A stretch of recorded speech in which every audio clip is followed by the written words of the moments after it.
Proverbs 19:17. Whoever is generous to the poor lends to the Lord, and he will repay him for his deed. Now, this is one of the many verses, not just in the book of Proverbs, but also in the book of the Bible as a whole, that encourages giving to the poor, encourages helping the needy, encourages feeding the hungry, providing clothes for those who are without it, providing shelter for those who are homeless.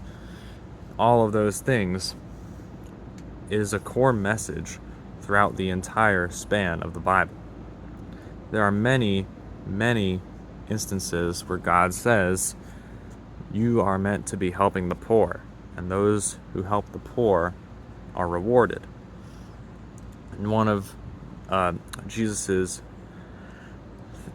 beatitudes, as it's recorded in the book of Luke, is, "Blessed are the poor, for theirs is the kingdom of heaven."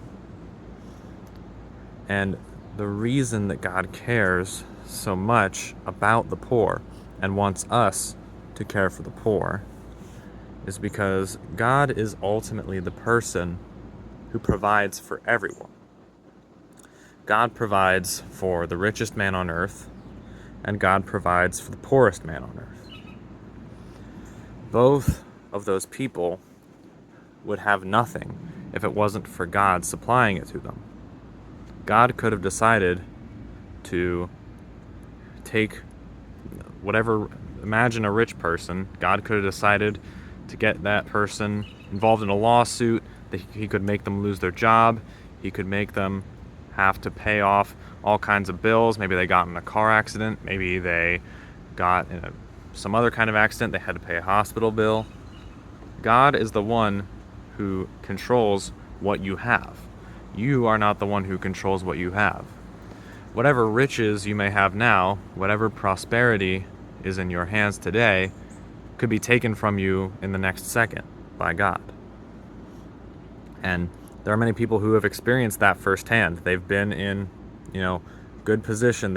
Everything's been going good, but then something happens. Something happens to a family member. Something happens to them. Car crash, lose their job. There's all kinds of those kind of stories throughout every place in the world. Because we as humans sometimes need to be humbled. We need to realize, hey, we're not the ones who provide for ourselves. God is the one who provides for us. And that is part of the reason why God loves it when we are generous. Because when we give to those who are in need, when we give to those who are poor, we are modeling after what He does. Because without God's help, without God's provision, we are all poor. We are all helpless. We all have nothing. If God chooses to provide nothing, if God chooses to not let us receive anything that we need, we're not going to have anything we need. God is the one who decides what you get and what you don't get.